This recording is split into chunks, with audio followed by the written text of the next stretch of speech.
इकलौती ऐसी मंत्री जिनका नाम सिर्फ विवादों से नहीं जुड़ा बल्कि देशद्रोह जैसे बड़े मुकदमों में उन्होंने सलाखों तक की हवा खाई। हर रोज उनके विवादित बयान राजनीतिक गलियारों में तूल पकड़ते दिखाई देते हैं। कभी वो विपक्ष को अपने निशाने पर लेती हैं तो कभी अपने ही बयानों से पार्टी की राष्ट्रवादी छवि को 2 मिनट में चकनाचूर कर देती हैं। वो समय भी आखिर कौन भूल सकता है जब बीजेपी की इस मंत्री को प्रधानमंत्री मोदी ने सीधा लताड़ा था। लाख आरोप और विवादों के बावजूद बीजेपी में उनका कद ना कभी कम हुआ और ना ही उनकी राष्ट्रवादी छवि पर कभी कोई आंच आई। ये विवादित नेता कोई और नहीं बल्कि साध्वी प्रज्ञा है। नमस्कार, मैं हूं मीनाक्षी गुप्ता और आप देख रहे हैं एसपीएन 9 न्यूज।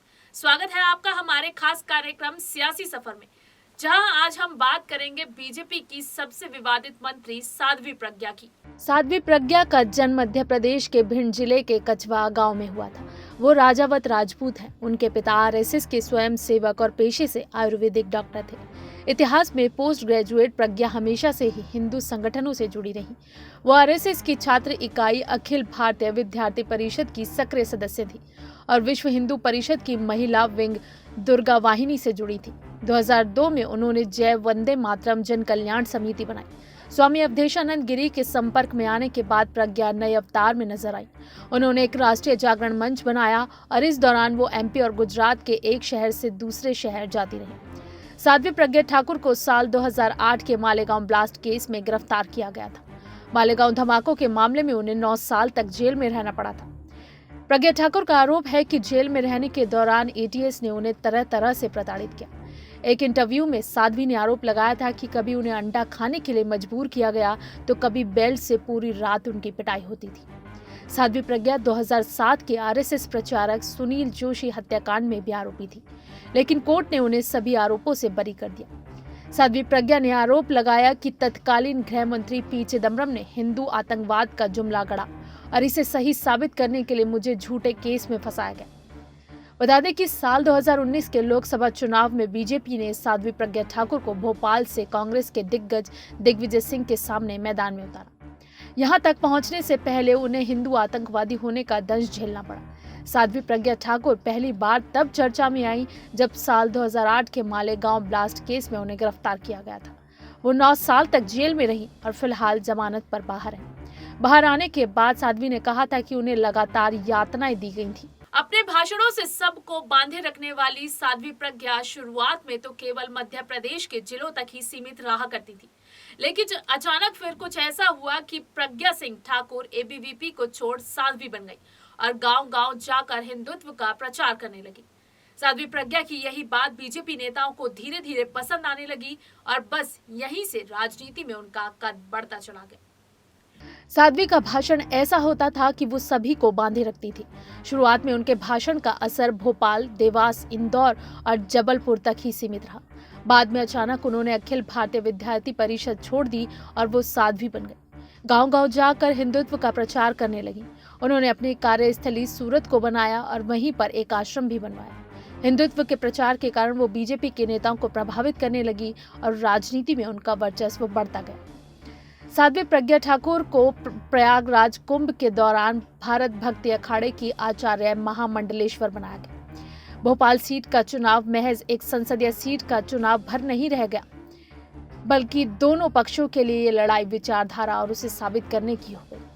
ठीक उसी तरह जैसे बेगूसराय सीट पर बीजेपी के गिरिराज सिंह और लेफ्ट यानी सीपीआई के कन्हैया कुमार की लड़ाई राष्ट्रवाद के मुद्दे पर प्रतीकात्मक लड़ाई बन गई। कांग्रेस के वरिष्ठ नेता और मध्य प्रदेश के पूर्व मुख्यमंत्री दिग्विजय सिंह के सामने प्रज्ञा सिंह ठाकुर को उतारकर बीजेपी ने हमेशा हिंदुत्व कार्ड खेला है, जिसका पार्टी को फायदा भी खूब मिला है। दिग्विजय के सामने प्रज्ञा को उतारकर बीजेपी ने उन्हें यानी दिग्विजय सिंह को हिंदुत्व विरोधी चेहरे के रूप में पेश किया है। चलिए अब आपको बताते हैं कैसे साध्वी प्रज्ञा के जरिए बीजेपी खेलती है हिंदुत्व कार्ड। दिग्विजय को बीजेपी और संघ हिंदू विरोधी चेहरे के प्रतीक के रूप में पेश करते रहे हैं। यूपीए सरकार के दौरान वो हिंदू आतंकवाद की बात करने वाले सबसे मुखर नेताओं में एक थे। 2008 के मालेगांव ब्लास्ट में आरोपी साध्वी प्रज्ञा को उन्होंने इसके एक चेहरे के रूप में पेश किया था। साध्वी प्रज्ञा को बीजेपी हमेशा हिंदू उपेक्षा और अल्पसंख्यक वाली राजनीति के शिकार के प्रतीक के रूप में पेश करती रही है। जेल में बंद साध्वी प्रज्ञा को मिली प्रताड़ना को हिंदू विचारधारा की प्रताड़ना के रूप में पेश किया गया। जाहिर है इन दो प्रतीकों की लड़ाई अब महज एक सीट पर ही नहीं रह गई। यहाँ जो भी परिणाम हुआ उसके बड़े मायने निकाले गए। कांग्रेस चाहेगी कि प्रतीक की लड़ाई होने के बाद भी इस मुद्दे पर चुनाव नहीं हो। कांग्रेस का तर्क था कि साध्वी प्रज्ञा जैसे आरोपी को टिकट देने से बीजेपी की चाल बैकफायर करेगी और इससे बेहतर संदेश नहीं जाएगा। अब आपको बताते हैं साध्वी प्रज्ञा के वो विवादित बयान जिन्हें लेकर उन्होंने सबसे ज्यादा सुर्खियां बटोरी। साध्वी अपने तीखे बयानों को लेकर हमेशा से चर्चा में रही हैं।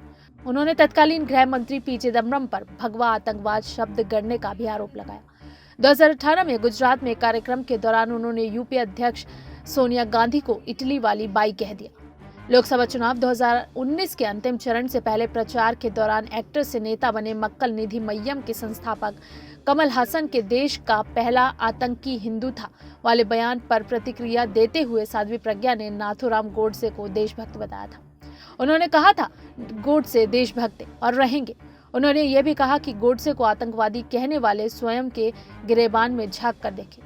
चुनाव में ऐसे लोगों को जवाब दे दिया जाएगा। हालांकि उनके इस बयान पर कुछ ही देर बाद पार्टी ने किनारा कर लिया और कड़ी निंदा करते हुए उन्हें सार्वजनिक तौर पर माफी मांगने की हिदायत तक दे डाली थी।